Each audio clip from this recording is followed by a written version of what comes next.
അനന്തപുരിയുടെ തെരുവുകൾ ഇന്ന് മന്ത്രധ്വനികളാൽ മുഖരിതമാണ്. ലോകത്തിലെ ഏറ്റവും വലിയ സ്ത്രീ സംഗമം ആറ്റുകാലമ്മയുടെ പുണ്യ പൊങ്കാല. ലക്ഷക്കണക്കിന് ഭക്തലക്ഷങ്ങൾ ഒത്തുചേരുന്ന ഈ പുണ്യ നിമിഷത്തിൽ അവരുടെ ഭക്തിയെയും നിസ്സഹായ അവസ്ഥയും എല്ലാം മുതലെടുത്ത് കാശുണ്ടാക്കാൻ നോക്കുന്ന ചില കരിഞ്ചന്തക്കാർ നമ്മുടെ ഇടയിലുണ്ടെന്ന് പറഞ്ഞാൽ നിങ്ങൾ വിശ്വസിക്കുമോ? അതെ, ഒരു ചെറിയ ഓൾട്ടോ കാർ പാർക്ക് ചെയ്യാൻ 400 രൂപ. ചോദിക്കാനും പറയാനും ആരുമില്ലെന്ന അഹങ്കാരത്തിൽ ഭക്തരെ പച്ചയ്ക്ക് കൊള്ളയടിക്കാൻ നോക്കിയ മാഫിയയ്ക്ക് ഇന്ന് തലസ്ഥാനത്ത് ചുട്ട മറുപടി കിട്ടിയിരിക്കുകയാണ്. ആ മറുപടി മറ്റാരും കൊടുത്തതല്ല, തിരുവനന്തപുരത്തിന്റെ കാവൽക്കാരൻ BJP മേയർ VV രാജേഷ്. തോന്നിയാസം കാണിക്കരുത്, ലൈസൻസ് ഇല്ലാതെ ഭക്തരെ പിഴിയാൻ നിന്നെ ഞാൻ സമ്മതിക്കില്ല എന്ന് മേയർ ഗർജിക്കുമ്പോൾ അവിടെ കണ്ടത് വെറും ഒരു ഭരണാധികാരിയല്ല, മറിച്ച് വിശ്വാസികൾക്ക് വേണ്ടി ഏതറ്റം വരെയും പോകുന്ന ഒരു പോരാളിയെ കൂടിയാണ്.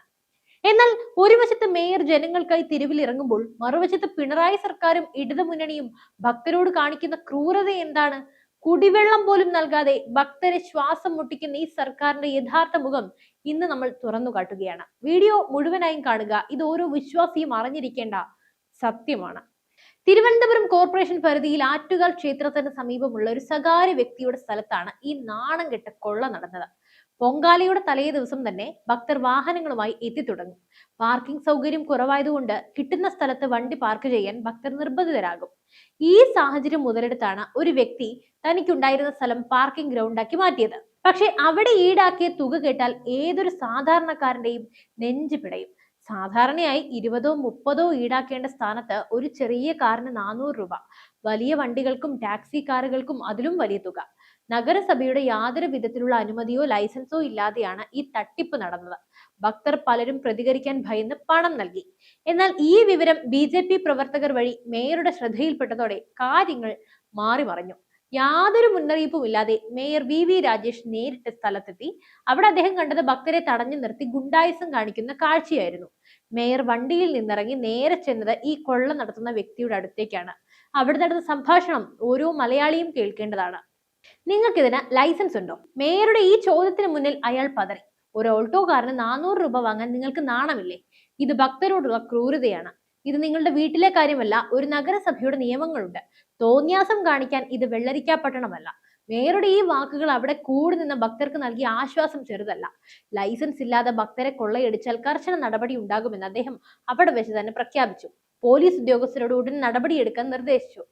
ഒരു മേയർ എങ്ങനെ ആയിരിക്കണമെന്ന് VV രാജേഷ് തെളിയിച്ചു. ഇതിന് പിന്നാലെ ജനങ്ങളുടെ പ്രതികരണവും വന്നു. ഭരണം മാറിയത് ആ ചേട്ടൻ അറിഞ്ഞില്ലെന്ന് തോന്നുന്നു എന്ന്.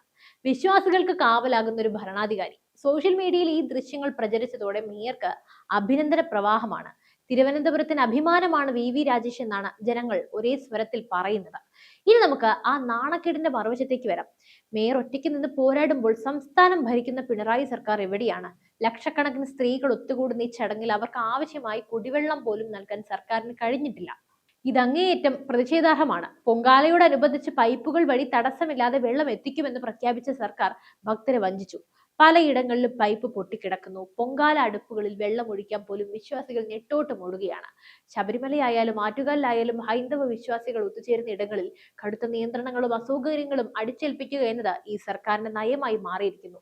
ഇതുമായി ബന്ധപ്പെട്ട് നമ്മൾ 2 വാർത്തകൾ ചെയ്തതാണ് എങ്കിലും ഇത് അവസാനിക്കുന്നില്ല. കാരണം ഭക്തർ അത്രത്തോളം ദുരിതം അനുഭവിക്കുകയാണ്. മറ്റ് മതവിഭാഗങ്ങളുടെ ചടങ്ങുകൾക്ക് കോടികൾ ചിലവാക്കുന്ന സർക്കാർ ആറ്റുകാൽ പൊങ്കാലയ്ക്ക് എത്തുന്ന അമ്മമാരെ വെയിലത്ത് നിർത്തി ദ്രോഹിക്കുകയാണ്. കോർപ്പറേഷൻ അതിന്റെ പരിധിയിൽ പരമാവധി ശ്രമിക്കുന്നുണ്ടെങ്കിലും സർക്കാരിന്റെ വിവിധ വകുപ്പുകൾ ഏകോപനമില്ലാതെ പ്രവർത്തിക്കുന്നത് നഗരത്തെ ബുദ്ധിമുട്ടിലാക്കുന്നു. കൃത്യസമയത്ത് ഫണ്ട് അനുവദിക്കാതെ കോർപ്പറേഷനെ ശ്വാസം മുട്ടിക്കാനാണ് സർക്കാർ ശ്രമിക്കുന്നത്. BJP തിരുവനന്തപുരം പിടിച്ചെടുത്തത് അവർക്ക് സഹിക്കുന്നില്ല. ഭാരതം ഇന്ന് ലോകത്തിന് മുന്നിൽ തലയുയർത്തി നിൽക്കുന്നത് നരേന്ദ്രമോദി എന്ന കരുത്തുറ്റ പ്രധാനമന്ത്രിയുടെ കീഴിലാണ്. ഭാരതത്തിന്റെ ഓരോ പുണ്യ കേന്ദ്രങ്ങളെയും അദ്ദേഹം ആധുനിക സൗകര്യങ്ങളോടെ വികസിപ്പിക്കുന്നു. കാശിയിലും അയോധ്യയിലും നമ്മൾ കണ്ടത് ആത്മീയതയുടെയും വികസനത്തിന്റെയും ഒത്തുചേരലാണ്. എന്നാൽ നേരെ മറിച്ച് കേരളത്തിലേക്ക് വന്നാൽ സ്ഥിതി വിപരീതവും. ഇവിടെയുള്ള ഇടത് സർക്കാർ ഹൈന്ദവ വിശ്വാസങ്ങളെ തകർക്കാനായി കിണഞ്ഞു പരിശ്രമിക്കുകയാണ്. ആറ്റുകാൽ പൊങ്കാലയെ ഒരു ആഘോഷമാക്കി കാണാൻ പോലും മടിക്കുന്ന ഇവർ ഇതിനെ എങ്ങനെയൊക്കെ ബുദ്ധിമുട്ടിക്കാമെന്നാണ് നോക്കിക്കൊണ്ടിരിക്കുന്നത്. ഭക്തരുടെ പണം ക്ഷേത്രങ്ങളിൽ നിന്നും വാങ്ങാൻ ഇവർക്ക് യാതൊരു മടിയുമില്ല. പക്ഷെ ആ ഭക്തർക്ക് സൗകര്യമൊരുക്കാൻ ഇവർക്ക് പണമില്ല, സൗകര്യമില്ല. ഇതാണോ നിങ്ങളുടെ നവോത്ഥാനം, പിണറായി വിജയൻ? തിരുവനന്തപുരം നഗരസഭയിൽ BJP കരുത്താർജിച്ചതോടെ മാറ്റങ്ങൾ എന്തായാലും പ്രകടമാണ്. അഴിമതിക്ക് അറുതി വരുത്തി, ഭക്തർക്കായി പ്രത്യേക ഇൻഫർമേഷൻ സെന്ററുകൾ ആരംഭിച്ചു, അനധികൃത കൊള്ളക്കാർക്കെതിരെ വിട്ടുവീഴ്ചയില്ലാത്ത നിലപാട് സ്വീകരിച്ചു. VV രാജേഷ് എന്ന മേയർ ഇന്ന് ഭക്തർക്ക് നൽകിയ ഉറപ്പ് BJP എന്ന പ്രസ്ഥാനത്തിന്റെ ഉറപ്പാണ്. വിശ്വാസികളെ ദ്രോഹിക്കുന്ന ഒന്നിനെയും ഈ മണ്ണിൽ അനുവദിക്കില്ല. ഭാരതീയ ജനതാ പാർട്ടിക്ക് രാഷ്ട്രീയം എന്നത് ജനസേവനമാണ്, അല്ലാതെ പിണറായി സർക്കാരിനെ പോലെ ഭക്തരെ പീഡിപ്പിക്കലല്ല, പോക്കറ്റ് വീർപ്പിക്കലുമല്ല. ആറ്റുകാലമ്മയുടെ മണ്ണിൽ നിന്നും ഉയരുന്ന ഈ പ്രതിഷേധം കേരളം മുഴുവൻ പടരണം. ഭക്തരെ കൊള്ളയടിച്ച മാഫിയെ വിറപ്പിച്ച മേയർക്ക് എന്തായാലും നമുക്ക് ഒരു ബിഗ് സല്യൂട്ട് നൽകണം.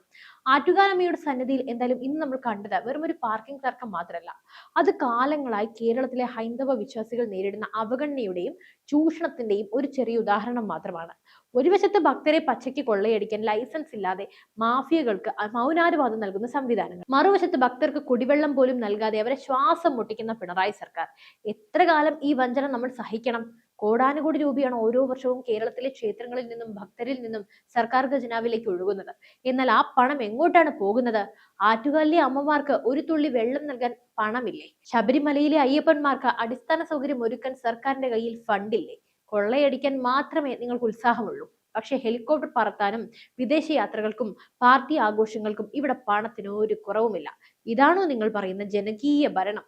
ഭക്തരുടെ കണ്ണീരിൽ നിന്നും ലാഭം കൊയ്യുന്ന ഈ രീതി അങ്ങേയറ്റം ലജ്ജാകരമാണ്. ആറ്റുകാൽ പൊങ്കാല ഒരു വിനോദസഞ്ചാര പദ്ധതിയല്ല, അത് ലക്ഷക്കണക്കിന് സ്ത്രീകളുടെ വിശ്വാസമാണ്, പ്രാർത്ഥനയാണ്. ആ വിശ്വാസത്തെ കച്ചവടച്ചരക്കാക്കാൻ നോക്കുന്നവർക്ക് ഇന്ന് മേയർ VV രാജേഷ് നൽകിയത് ഒരു താക്കീതാണ്. BJP ഭരിക്കുന്ന നഗരസഭയിൽ ഭക്തരെ തൊട്ട് കളിച്ചാൽ കൈ പൊള്ളുമെന്ന് ഇന്ന് ലോകം കണ്ടു. സ്വകാര്യ വ്യക്തികൾ ഭക്തരെ പിടിയുമ്പോൾ അത് കണ്ടില്ലെന്ന് നടിക്കുന്ന പോലീസും ഭരണകൂടവും ആരെയാണ് ഭയപ്പെടുന്നത്?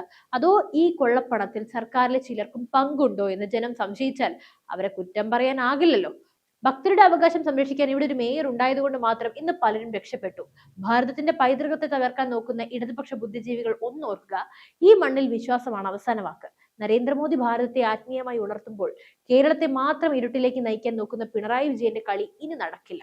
ഭക്തജനങ്ങളെ ദ്രോഹിക്കുന്ന ഈ സർക്കാരിന്റെ ഇരട്ടത്താപ്പിനെതിരെ നമ്മൾ ഒന്നിച്ച് അണിനിരക്കണം. ആറ്റുകാലമ്മയുടെ ഓരോ ഭക്തനും ഈ അനീതിക്കെതിരെ പ്രതികരിക്കണം. എന്തായാലും ഈ വീഡിയോ ഓരോ വിശ്വാസിയിലേക്കും എത്തിക്കുക.